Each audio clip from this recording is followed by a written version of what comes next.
Noong 2011, last week of February, umuwi ako ng bahay. Pating ko sa bahay, parang pagubad ko ng sapatos ko, parang may tinik yung paa ko.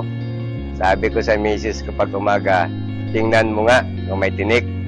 Sabi niya sa akin, sabi niya, wala naman, pero parang may puti na kasing laki ng munggo. After 4 days, nagpit yung taas ng paa ko. Naglabas doon ng nana. Doon na nag-umpisa na unti-unti na nabubulok yung aking talampakan. 3 months, nabubulok na yung talampakan ko at nagmaga na yung paa ko hanggang sa aking hita. Tapos may fluid na tumatagas na mabaho yung amoy.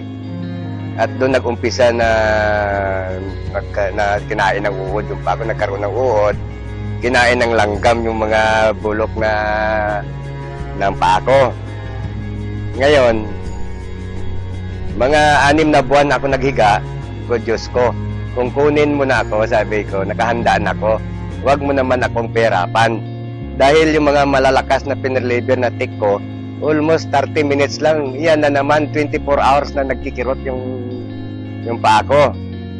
Ngayon, pag umaga, sabi ko, tanggalin mo lahat ng iniinom ko na mga gamot. At nakahandaan ako. Mga first week ng July, pumunta sa akin yung aking member na distributor ng Imglobal, Mrs. Manoxol, nagpapirma ng papeles dahil pati mata ko nung kaikling panahon, nag-blackout na rin. Hindi na ako kita. Ngayon sabi niya sa akin, Pres, bakit hindi ka mag-try ng produkto na Imglobal?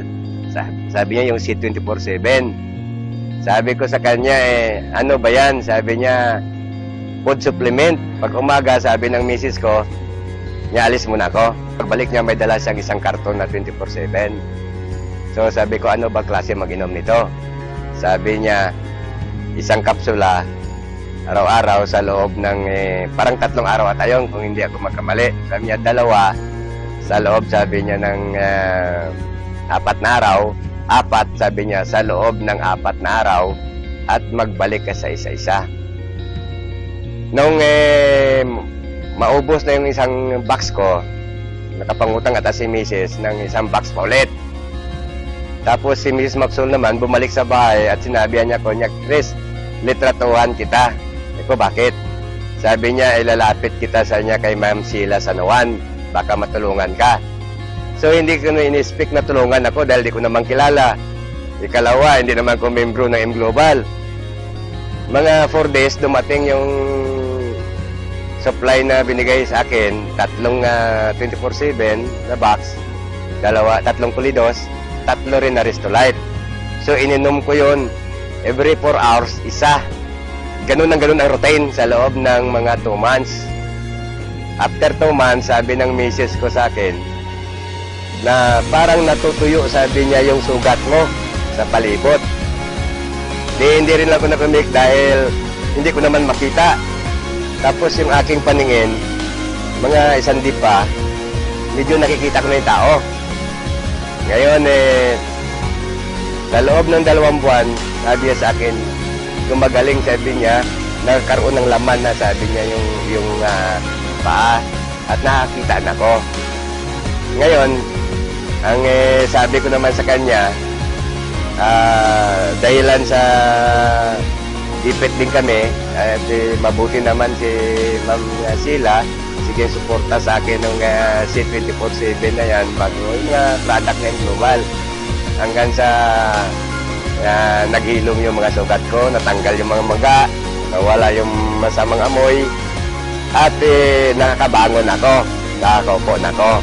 Kasi yung sabi ko, yung unang tayo ko na nakalakad na ko, una kong pumunta doon sa opisina ni Ma'am Sheila Sanoan para mag-testimony ng, para maipakita sa kanya na ito ang product ng tulong mo sa akin. Ako'y gumaling na. Pasalamat ako sa produkto na Imglobal dahil number 1 factor yun na ako'y nagaling. Ikalawa, doon sa kay Mrs. Manoxol, siya nag-introduce sa akin ng product na yan.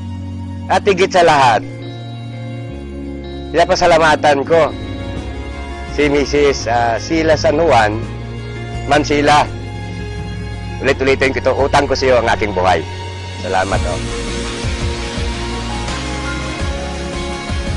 Ako si Mr. Berilio Licante, 60 years old. Ito ang kwento ng aking buhay.